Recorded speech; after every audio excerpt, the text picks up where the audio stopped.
Hello, I'm Tim Nichols, and I'm here to give you your Nichols worth. Today we are featuring the Westminster Reference Bible in the Authorized King James Version, and this thing is special. Let me tell you a little bit about it. It has more than 200,000 references, different types of references.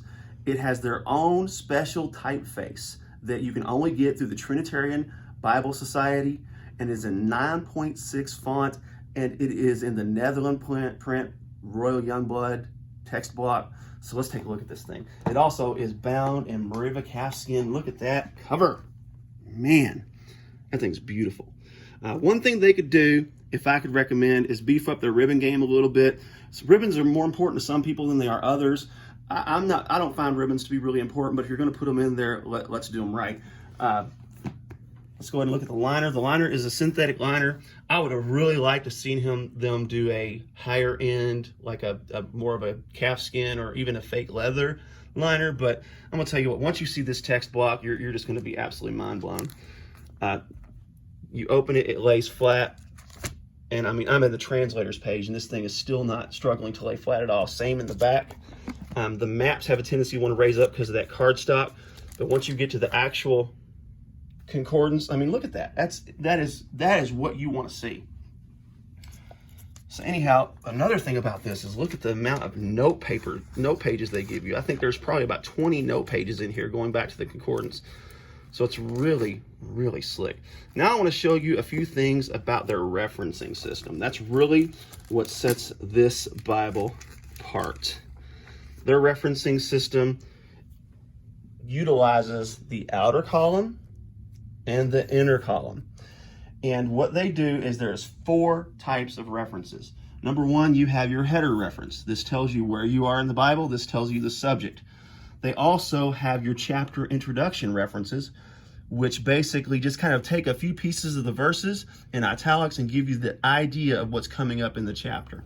In your column references, they use a letter reference system to where there'll be a small letter next to the word, and then you go to that letter in this margin and it'll take you to the cross reference. They also have a number reference in here. And then if you see a word with a number next to it, then you can look at now not the verse number, don't confuse that, it's just a smaller number. Then you go to that column, you look up that number, and sometimes the word will have a little bit more of a clear meaning in the Greek, so they'll offer that just so you can kind of decide for yourself. And then another one is the asterisk system. And this asterisk, what it is, it's a retired word in the English language. It's a word that is no longer used, but because it's in the King James, they want to offer you a more clarified English word for that now. And then they have the superscript. The superscript is when they use a weight and measure. What is a cubit?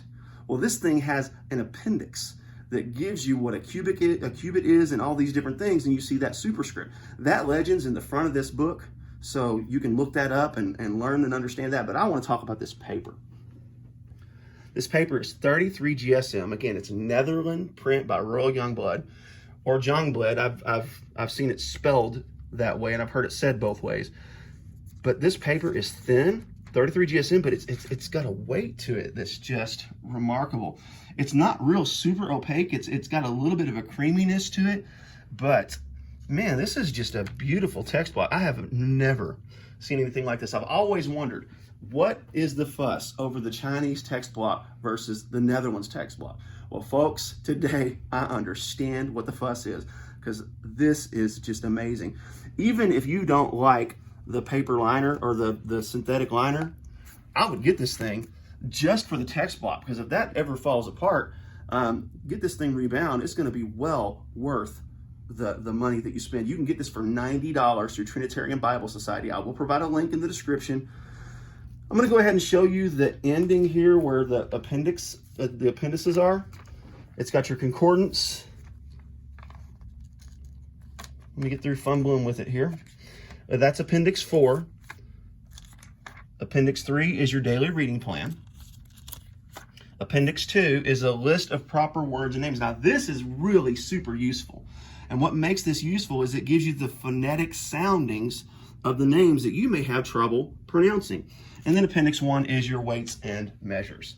So, man, this thing, wow. Trinitarian Bible Society, Grand Slam. This thing's beautiful. So anyhow, there you have it. This is your Nichols Worth. I'm Tim Nichols. Keep calm. Jesus on.